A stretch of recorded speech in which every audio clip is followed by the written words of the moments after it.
Boa noite. Boa noite. Passa de 40 o número de mortos pelas tempestades no Rio Grande do Sul. 25 pessoas ainda estão desaparecidas. Para agilizar a liberação de recursos, o governo federal reconhece calamidade pública em dezenas de cidades. E a previsão é de mais chuva para os próximos dias. 7 de setembro de 2023. O presidente Lula participa das celebrações do Dia da Independência ao lado dos presidentes do Supremo e do Congresso. E também com o ministro da Defesa e os comandantes das Forças Armadas. Em São Paulo, o Festival Detal reabre os portões do Autódromo de Interlagos para mais 3 dias de shows. O Jornal Nacional está começando.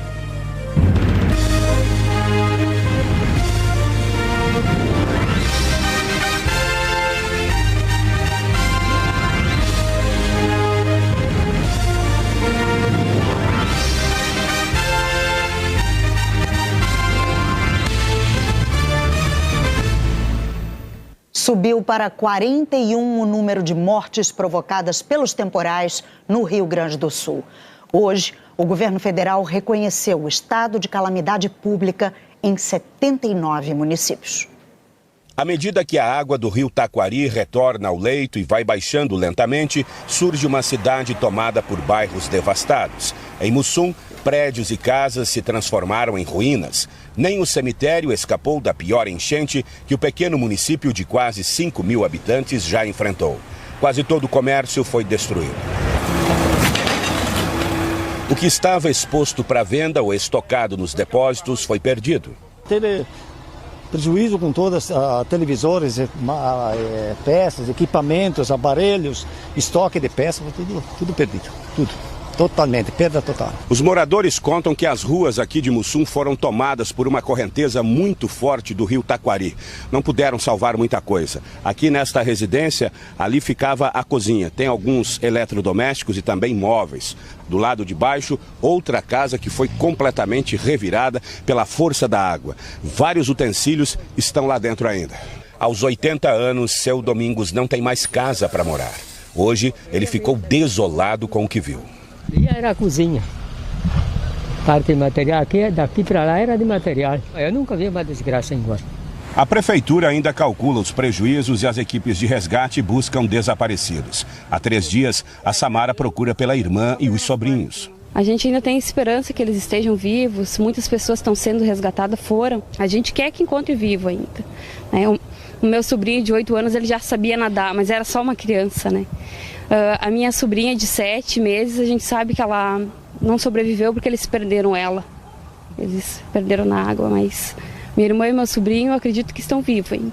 A gente quer a notícia, mesmo que, né, se não encontrar com vida, a gente quer pelo menos o corpo deles, né? Quem não vive o luto procura forças para reerguer a cidade. Um pouco cansado, exausto. Começamos ainda de manhã a ajudar, dar uma descansadinha, uma pausa e vamos pegar de novo. Ajudar mais um pouco. Este homem dedicou o feriado para retirar o lixo que foi parar até na fiação elétrica. A devastação também é visível em Roca Salles. As casas que ficaram em pé acumulam lama e uma pilha de escombros e móveis comprometidos pela inundação. Não tem explicação, a gente não vê uma luz para onde recomeçar. Caminhões e retroescavadeiras removem o que é mais pesado. Toda ajuda é bem-vinda, toda ajuda é essencial, importante. O pessoal está todo mundo muito envolvido na causa e tem que vir mais gente, quanto mais melhor. O único hospital da cidade ficou coberto de lama. Todo o material de saúde foi perdido. Hoje, bombeiros e voluntários vindos de todas as regiões do estado fizeram a limpeza do hospital. Já não há mais lama por aqui. Nesta sala nós encontramos alguns utensílios domésticos, como xícaras, copos e pratos, agora lavados. O serviço deve ser retomado na próxima segunda-feira. Por enquanto, pessoas que precisam de atendimento médico são encaminhadas para um município vizinho. Perto dali, no município de Estrela, essa imagem chamou a atenção. Arrastada pela enchente, esta vaca foi encontrada esta manhã em cima do telhado de uma casa. Percorrendo as cidades atingidas, o que mais se ouve são relatos daquela noite trágica. Veio 3 ondas enormes aqui, daí eu nadei aqui, tirei as 2 de idosas que tinha ali, daí quando eu cheguei naquela outra casa não consegui mais, cheguei perto e a mulher foi arrastada pela água, não deu para segurar, né? Foi horrível, foi desesperador. Não, só deu para tirar as coisas dentro de casa, levar mais para cima para não perder o mais importante, que é a vida da gente, né? A casa, vamos ver o que fazemos, se recuperemos ou não, mas é triste, já chorei mais de 10 vezes, já parei sentado, já não tem, é desolador mesmo. Quem escapou com vida da tragédia tenta encontrar motivação para enfrentar a dor de não ter casa, nem um sofá para descansar ou um fogão para preparar a comida. Tem que levantar a cabeça e seguir adiante. Bem material tu ajeita. Eu estou vivo, meus filhos estão vivos, o que eu tinha de animal lá está vivo, eu só perdi a casa a gente dá um jeito de fazer outra. Um exército de voluntários está ajudando os moradores das regiões mais atingidas. Os donativos são carregados em helicópteros até o Parque do Imigrante de Lajeado. O local concentra as doações para os atingidos pela enchente do Vale do Taquari. É muito triste tudo isso que aconteceu, né? E a gente, de alguma forma, nós temos que ajudar, né? Seja com roupa, com calçado, com alimento, alguma coisa a gente tem que fazer. A ajuda também chega em caminhões, sacolas, malas de viagem. As consequências foram sem precedentes, né? E a gente precisa ajudar o povo e eles estão precisando muito da gente. A caminhonete de balonismo veio carregada. Os jipeiros organizaram uma trilha para entregar o que arrecadaram.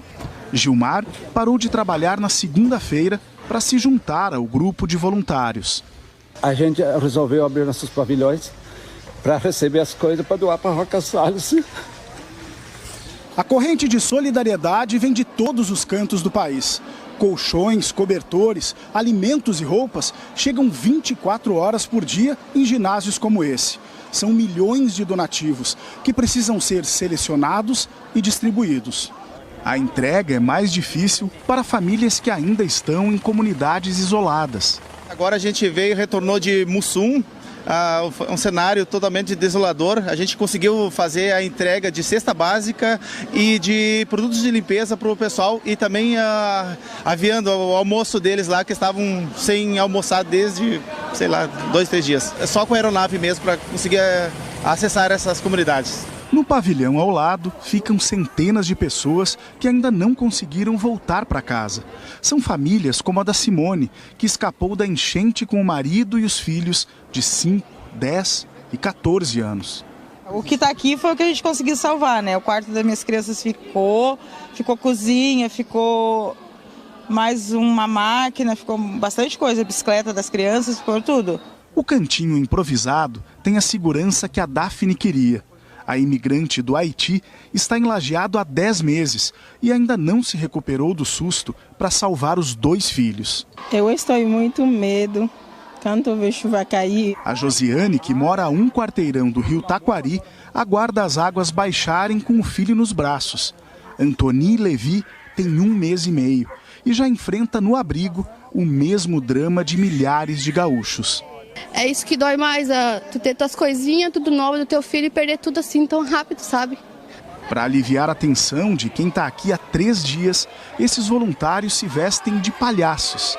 O grupo é formado por estudantes e funcionários da Universidade do Vale do Taquari, que buscam sorrisos e distribuem abraços. As pessoas olham e sorriem, se sentem acolhidas, né? Sentem o carinho. Então é isso que esse é o nosso foco. É simplesmente levar acolhimento. Essa é a palavra. Vamos agora ao vivo até o Rio Grande do Sul. A Cristina Ranzolin está num abrigo em Roca Salles, uma das cidades mais devastadas pelos temporais. Cristina, boa noite. Boa noite, Ana. Boa noite, Márcio. Olha, eu estou aqui no Salão Paroquial da cidade de Roca Salles, um dos pontos que está centralizando as doações que não param de chegar por aqui. Logo aqui atrás tem um outro pavilhão onde estão toneladas de alimentos, milhares de litros de água. Aqui eu faço questão de mostrar para vocês um mar de roupas de doações que estão chegando. Felizmente, os gaúchos são muito solidários e temos aí mais de 10 mil abrigados e tudo isso realmente é muito necessário. Aqui nesse local são poucas pessoas que estão alojadas porque muitas estão em casa de familiares ou foram levadas pela prefeitura para outros municípios vizinhos. Nós temos esse casal que conseguiu salvar alguns pertences, mas ela me contava que ficou mais de 15 horas em cima do telhado, com os filhos, com o pai, com mãe, conseguiu salvar algumas coisas e veio agora para cá. Nós temos essas pessoas, inclusive ali a gente pode ver um bebezinho de 2 meses. Essas pessoas conseguiram sair das suas casas, mas perderam tudo que tinham dentro. E aquele outro casal ainda pior, porque eles acabaram perdendo a casa onde eles moravam e ainda não sabem nem o que vão fazer. Aqui a gente tem um retrato do que foi o dia de hoje aqui, gente. Muitos voluntários que estão aqui ainda trabalhando, fazendo jantar para ser distribuído pela cidade. Hoje, toda essa região aqui recebeu milhares de pessoas, milhares de voluntários que lotaram as que vieram para cá realmente para trabalhar. Eu estou aqui desde ontem. O depoimento que eu posso dar é que o cenário hoje é completamente diferente. Ontem, quando nós chegamos, a água recém tinha baixado e as pessoas andavam pelas ruas perdidas, chorando. Hoje o que a gente viu foi muito trabalho. As pessoas estão muito envolvidas, muitas máquinas na rua, muitos bombeiros voluntários trabalhando e ajudando. E aí a gente tem esperança, então, que realmente essa região vai ser reconstruída. Obrigada, Cristina. E a Eliana Marques traz para a gente a previsão do tempo para a região nos próximos dias. Não é isso, Eliana? Boa noite. Isso, Ana. Boa noite para você, para o Márcio e boa noite para você. Hoje voltou a chover no Rio Grande do Sul por causa de fortes correntes de vento em altitude chamadas de cavado. E as instabilidades estão aumentando, porque o cavado formou outro sistema meteorológico que também provoca muita chuva, a baixa pressão.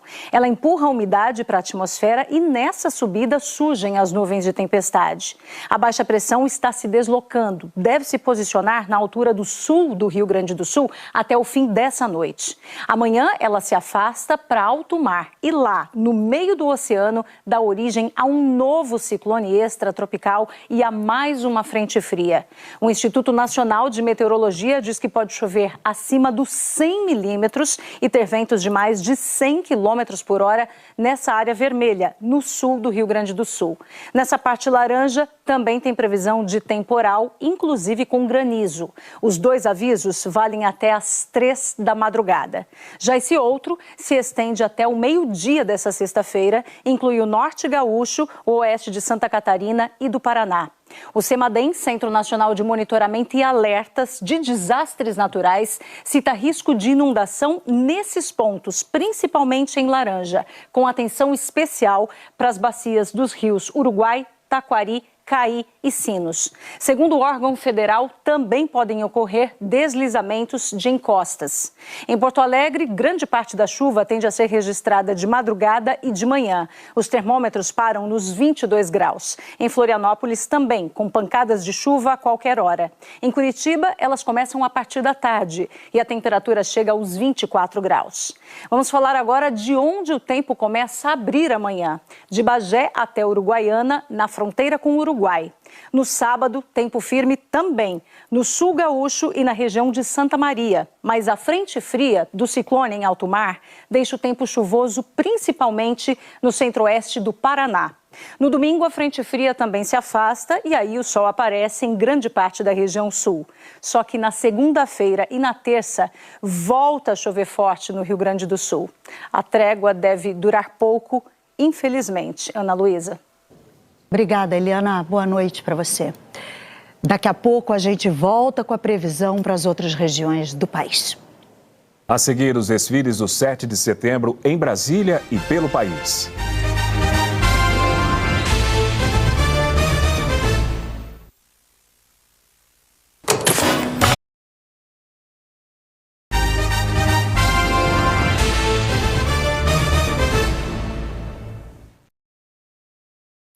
Milhares de pessoas assistiram ao desfile que celebrou os 201 anos de independência do Brasil, hoje em Brasília. Dia de céu azul, sol e calor em Brasília. Para ver o desfile na esplanada dos ministérios, valia buscar o melhor lugar. Na sombra das arquibancadas, na beira da pista, até nas árvores. Aqui vai até terminar, tô de boa. O presidente Lula chegou pouco antes das 9 da manhã, em carro aberto, acompanhado da primeira-dama Janja Silva, vestida de vermelho. Na tribuna com Lula estavam o vice-presidente Geraldo Alckmin, o ministro da Defesa José Múcio, demais ministros do governo e representantes dos outros dois poderes, a presidente do Supremo Tribunal Federal, Rosa Weber, e o presidente do Senado, Rodrigo Pacheco, do PSD, e ainda o governador do Distrito Federal, Ibanez Rocha, do MDB. Com o tema Democracia, Soberania e União, o 7 de setembro uniu civis e militares na mesma festa, tanto nas arquibancadas quanto aqui na pista da Esplanada dos Ministérios. Participaram do desfile mais de 2.000 militares, além de estudantes de escolas públicas e de escolas militares aqui do Distrito Federal. O governo trabalhou para que o primeiro 7 de setembro do governo Lula, no terceiro mandato, fosse sóbrio, cívico e sem espaço para manifestações antidemocráticas. Hoje é um dia da gente devolver para o povo brasileiro o 7 de setembro como uma data de toda a nação, reafirmar a data da nossa independência, da nossa soberania, da democracia e um momento de união e de reconstrução. As Forças Armadas, enquanto instituições de Estado, as instituições todas funcionando normalmente para que a gente possa restabelecer o ambiente de normalidade democrática no país. E essa é a mensagem que nós queremos transmitir para o povo brasileiro hoje. A fanfarra do 1º Regimento da Cavalaria de Guarda, Dragões da Independência, e o coral do Colégio Militar de Brasília executaram os hinos nacional e da independência. No desfile, destaque para 4 eixos temáticos: paz e soberania, com as Forças Armadas que atuaram em missões de paz e guardiões da memória dos expedicionários. Ciência e tecnologia, com alunos dos Institutos Militar de Engenharia, Tecnológico da Aeronáutica e engenheiros militares da Marinha do Brasil. Saúde e vacina, com o Zé Gotinha em cima do carro de bombeiros. A defesa da Amazônia com a Brigada da Selva, que inclui indígenas da região. Já quase no fim do desfile, Lula juntou as mãos com as dos comandantes do Exército, Marinha e Aeronáutica, e também o ministro da Defesa. Dia de todo mundo, dia de todos os brasileiros, dia da soberania. Aqui não há partidos, aqui é só brasileiro. Tudo bonito, todo mundo irmanado, todo mundo ajudou. Uma das últimas atrações, a pirâmide humana do Batalhão de Polícia do Exército. O desfecho ficou por conta da Esquadrilha da Fumaça. Outras cidades em todo o país também tiveram desfiles para marcar o 7 de setembro. 21 disparos de canhões anunciaram o início da parada no centro do Rio de Janeiro. Organizações da sociedade civil e alunos de escolas públicas também desfilaram. Em Vitória, helicópteros e um navio da Marinha participaram do 7 de setembro. A celebração em São Paulo começou com um frio de 17 graus. Estudantes e integrantes da sociedade civil foram os primeiros a entrar na avenida. Em Manaus, o desfile também foi no Sambódromo. O sol forte obrigou parte do público a se proteger com sombrinhas. Em Curitiba, a parada foi no Centro Cívico, onde ficam os poderes estaduais. E no Recife, estudantes de escolas estaduais, fanfarras e bandas marciais participaram das celebrações. O 7 de setembro também teve o tradicional Grito dos Excluídos, realizado desde 1995. Com o tema do ano, Você Tem Fome e Sede de Quê? Movimentos sociais, centrais sindicais e grupos religiosos seguiram pela Avenida Paulista até a região do Parque Ibirapuera. No Rio, o protesto foi contra a violência policial. Mães que perderam os filhos em confronto levaram cartazes e faixas para o centro da cidade. Manifestantes usaram música para pedir mais segurança em Vitória. Em Goiânia, o ato foi seguido por cerca de 500 pessoas. No Recife, adolescentes da ONG Casa Herbert de Souza fizeram uma apresentação de maracatu. Em Curitiba, um grupo de indígenas se manifestou contra o marco temporal. Em Belém, os manifestantes defenderam a Amazônia e mais segurança para os povos originários.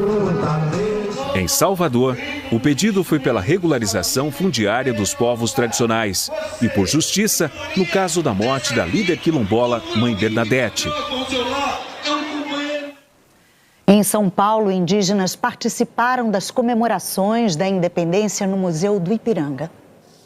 Ao som do maracá, os chamados praiás dançam e cantam para agradecer. O povo pancararu, originário de Pernambuco e que veio para São Paulo na década de 50, ajudou a construir a cidade. Nosso povo migrou para trabalhar na construção civil, né? Estádio do Morumbi, Palácio do Governo, entre outros, e até hoje eles trabalham na construção civil. Tá aqui nesse dia, para a gente é muito importante poder ocupar esses espaços e hoje está aqui. Esse ritual fez parte da programação especial do Dia da Independência no Museu do Ipiranga e contagiou quem assistia. É a cultura brasileira, né, que a gente tem que saber, tem que conhecer, se aprofundar. A comemoração da independência aqui celebra também 1 ano da reabertura do museu, que foi restaurado e ampliado. E a apresentação do Toré, dos Pancararu, traz pela primeira vez na programação uma reflexão sobre outros olhares e culturas que também fazem parte da nossa história. É importante inserir os povos originários nessa história, mostrar a cultura desses povos. É importante ter esse povo originário aqui, esses povos, sua cultura, sua dança, suas expressões artísticas. Desde a reabertura, o Museu do Ipiranga já recebeu 630 mil visitantes. Museu histórico, mas ao mesmo tempo com muito recurso de tecnologia e acessibilidade. Então o público tem um carinho muito grande pelo Museu do Ipiranga, estava com saudade e agora vem bastante. A visita hoje foi de graça. Pelos jardins, brincadeiras com os personagens da história do Brasil. Você tem que perguntar uma coisa pro outro e tem que descobrir qual é o personagem. Fica mais legal para saber um pouco mais da história. A seguir, o primeiro jogo da final do Brasileirão Feminino. O último treino da seleção antes da estreia nas eliminatórias para a Copa.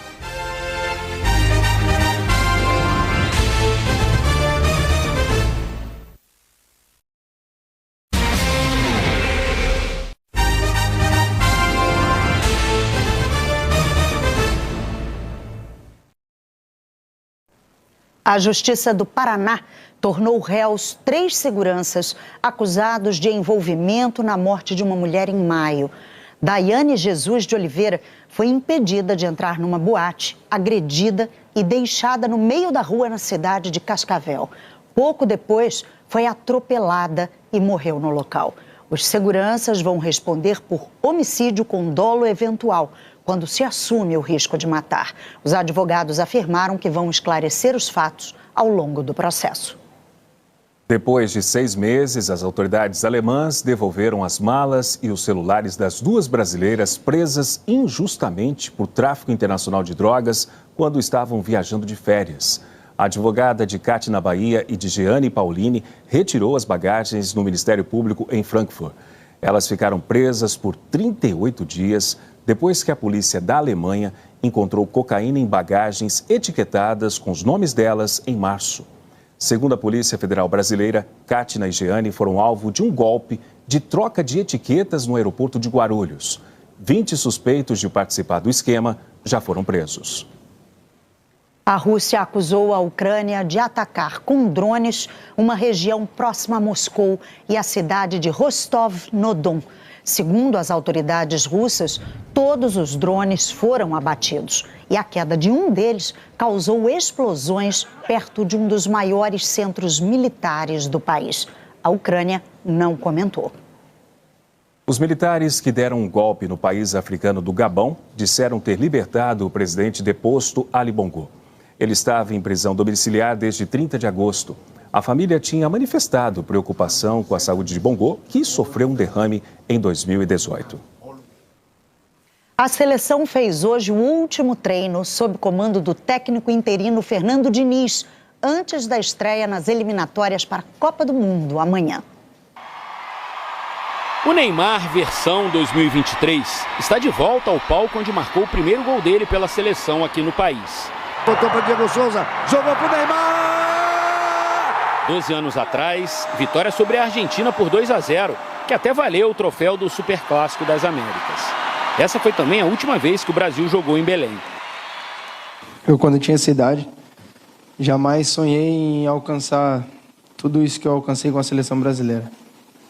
Eu só queria ter pelo menos uma oportunidade de jogar pela seleção brasileira, que era um jogo. Só queria ter uma oportunidade de jogar uma Copa do Mundo. Era isso que eu sonhava. Hoje, muitos convidados e 5.000 crianças de projetos sociais da capital paraense puderam assistir ao último treino antes da partida contra a Bolívia. Houve até algumas invasões de campo. A atividade mostrou a primeira escalação do técnico interino Fernando Diniz. Éderson, Danilo, Marquinhos, Gabriel Magalhães, Renan Lodge, Casimiro, Bruno Guimarães e Neymar, Rafinha, Richarlison e Rodrigo. Todo início de trabalho sempre gera muita expectativa. Quando se trata da estreia de um novo treinador da seleção brasileira, a curiosidade fica ainda maior. Mas nesses últimos 3 dias, os mais empolgados eram os próprios jogadores. Dos novatos aos mais experientes, quem já conhecia e quem só foi apresentado agora. As entrevistas mostraram um grupo cheio de elogios para o Fernando Diniz. Um trabalho completamente diferente de tudo que eu já presenciei. É um outro tipo de futebol. Ele tem uma mentalidade muito diferente dos treinadores que eu já tive. Se há 12 anos Neymar praticamente começava a trajetória dele na seleção, Diniz era apenas um treinador iniciante buscando espaço no interior de São Paulo. No sentido racional de ficar me projetando, eu nunca me projetei para estar aqui. Foi uma coisa extremamente natural, tudo que está acontecendo. Ferroviária e Corinthians fizeram o primeiro jogo da final do Brasileirão Feminino. Lances truncados, às vezes até demais. Retrato de uma decisão disputada, tensa, que reuniu os dois clubes com o maior número de títulos brasileiros. O Corinthians, 4 vezes campeão, e a Ferroviária, que já ganhou 2 vezes. Mesmo jogando na casa do adversário, em Araraquara, foi o Corinthians que ameaçou mais. Os dois times pareciam tão preocupados em não cometer erros decisivos que acertavam bem pouco. E acho que faltou isso, a nossa parte final, para a gente poder chegar e finalizar bem no gol e chegar bem, que é o que a gente sempre faz, e a gente não conseguiu fazer nesse primeiro tempo. Na segunda etapa, lances bonitos começaram a aparecer. Quando a Jennifer deu esse passe, por pouco não saiu o gol da Fernanda. Colocou para Fernanda, pintou a chance no timão, fora! O placar terminou mesmo 0-0. O grito de gol ficou guardado. Domingo tem o segundo jogo da decisão no estádio do Corinthians. E quem vencer essa partida vai erguer a taça. Um novo empate vai levar a decisão para os pênaltis. E certo mesmo é que vai sair o grito de campeã. Eu acho que está totalmente aberto o resultado, agora a gente vai para lá para tentar buscar esse título lá dentro do campo delas. No domingo com a arena lotada e acho que elas vão sentir um pouquinho lá também o que é jogar na arena e o que é ter a torcida toda do Corinthians ao nosso favor. A seguir, as últimas informações sobre as chuvas no Rio Grande do Sul. O movimento na Bienal do Livro, no Rio. Em São Paulo, a reabertura do festival The Town.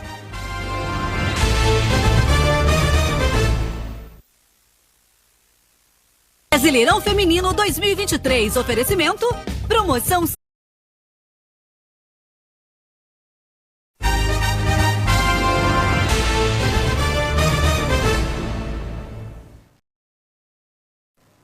Morreu hoje em Campinas, aos 87 anos, o astrônomo brasileiro Nelson Travnik. Ele participou de um programa da Agência Espacial Americana em 1969, que colaborou com o pouso do homem na Lua. Travnik monitorou, junto com um grupo de astrônomos do mundo todo, fenômenos lunares com potencial para atrapalhar a jornada de Neil Armstrong. No Brasil, o astrônomo participou da fundação de observatórios em Minas Gerais e São Paulo. Nelson Travnik teve complicações depois de uma cirurgia cardíaca. Nós vamos voltar a falar da tragédia provocada pelas chuvas no Rio Grande do Sul. A Daniela Ungaretti está em Cruzeiro do Sul e atualiza as informações. Boa noite, Daniela. Boa noite, Márcio. Boa noite a todos. Nós estamos em Cruzeiro do Sul, que fica na região do Vale do Taquari, que é a região mais atingida pelas enchentes no Rio Grande do Sul. É um pequeno município, tem 12 mil habitantes e 1.300 pessoas estão fora de casa e estão sendo acolhidas em ginásios e espaços como esse aqui onde nós estamos. Cruzeiro do Sul teve 4 mortes, entre elas 2 bebês, muita destruição e ainda está sem abastecimento de água. E uma das preocupações agora também é com o tempo, porque a previsão indica chuva até sábado. Hoje foi um dia bastante abafado, até quente por aqui, não choveu, mas choveu muito no sul gaúcho e isso aumenta a apreensão entre todos os municípios aqui da região do Vale do Taquari, já tão castigada pelas enchentes. Trazendo agora as últimas informações da Defesa Civil do Rio Grande do Sul, nós temos o registro de 41 mortes, nessa que é considerada uma das maiores tragédias climáticas que o nosso estado já enfrentou. São mais de 122 mil pessoas afetadas e mais de 10 mil desabrigadas e desalojadas. Márcio e Ana. Obrigado, Daniela. Do Rio Grande do Sul, vamos voltar a São Paulo para saber a previsão do tempo para as outras regiões do país. Eliana Marques. Oi, Márcio. Olha, além da região sul, com risco de temporal amanhã por causa de um novo ciclone extratropical e de mais uma frente fria, também pode chover forte em Mato Grosso do Sul. As instabilidades devem se concentrar no sul e no oeste do estado. Em Ponta Porã são esperados 60 milímetros. Em Campo Grande e Corumbá, 30 milímetros. Também é um grande volume para um dia só. Essas pancadas de chuva podem ocorrer a qualquer hora nessa sexta-feira. Já de Mato Grosso, a região norte, passando pelo litoral do Maranhão, Ceará e do leste nordestino até o Espírito Santo, chuva mais rápida. O sol predomina nas áreas amarelas do mapa. No Nordeste, a previsão é de mais calor do que chuva, especialmente em São Luís, Fortaleza e Natal, com temperaturas de 32 e 29 graus. E as capitais que estão na área de sol o dia todo são essas: Teresina, Palmas e Rio Branco com 37 graus, Goiânia com 32, Rio de Janeiro com 31, Belo Horizonte e Brasília com 28 e São Paulo com 29 graus. Esquenta bastante amanhã, até mais do que hoje. Já agora à noite esfriou. No The Town, temperatura de 14 graus nas próximas horas, com sensação de mais frio, de 11 graus. Pelo menos não tem a chuva da semana passada. Até amanhã, Ana Luísa. Obrigada, Eliana. O terceiro dia de The Town levou mais uma vez uma multidão para a Cidade da Música, no Autódromo de Interlagos, em São Paulo. Um festival que recomeça num feriado prolongado é um convite para fazer as malas. Para a família do Rio Grande do Sul é quase um pulo. Viemos para ver o show, né? E amanhã já estamos voltando. Já a distância de São Luís do Maranhão justifica todo esse empenho para foto no cartão postal. No mínimo ele tem que bater mais 15 para sair uma legal. O público que passa toda hora na frente, a gente tem que estar tirando a versão da frente toda hora. E os cariocas que batem cartão no Rock in Rio vieram conhecer o irmão mais novo. Lembra muito o Rock in Rio, né? Então é legal.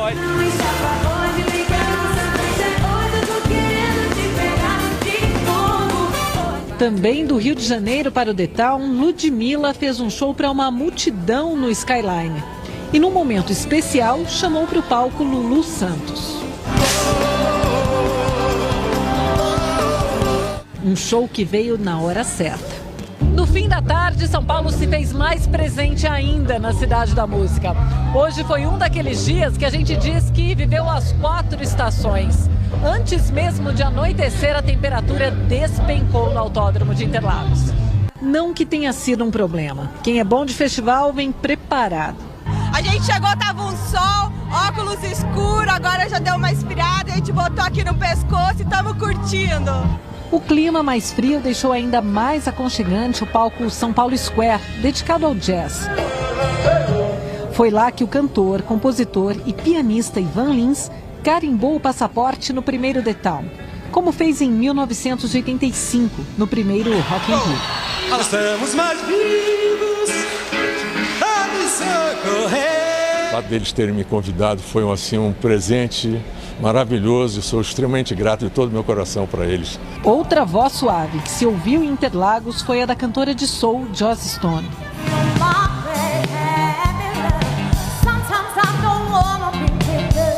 O show foi um pouco antes da dupla americana de música eletrônica The Chainsmokers subir ao palco.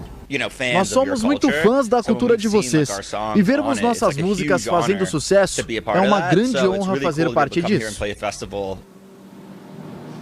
Bom, e agora nós falamos ao vivo aqui do Autódromo de Interlagos, porque a noite ainda vai longe.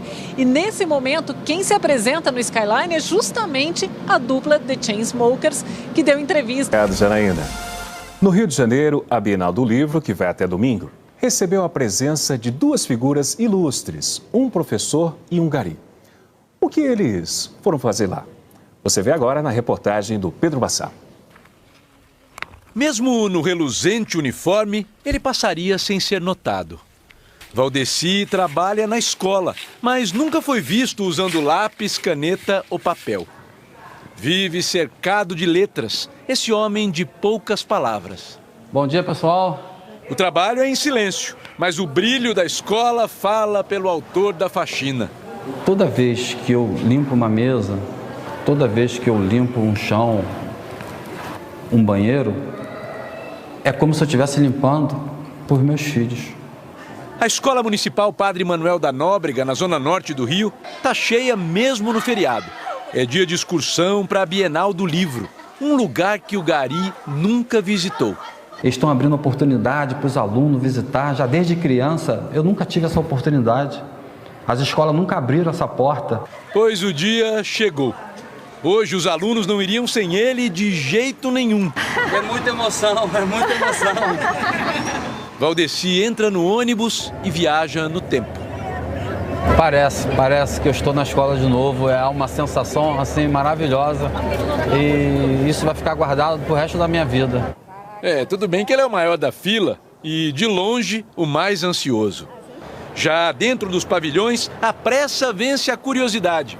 Valdeci segue em linha reta, o uniforme laranja se destacando na multidão. E assim, aos poucos, vai ficando evidente que ele não é um visitante comum. Na primeira vez dele na Bienal, Valdeci não vai poder visitar os estandes, nem vai ter tempo para conversar com muitos escritores e muito menos para entrar numa fila de autógrafos. É que a agenda dele está cheia de compromissos. O gari da Escola Manuel da Nóbrega veio lançar o primeiro livro que ele escreveu. Será que o autor podia me dar um autógrafo? Com certeza. Obrigado.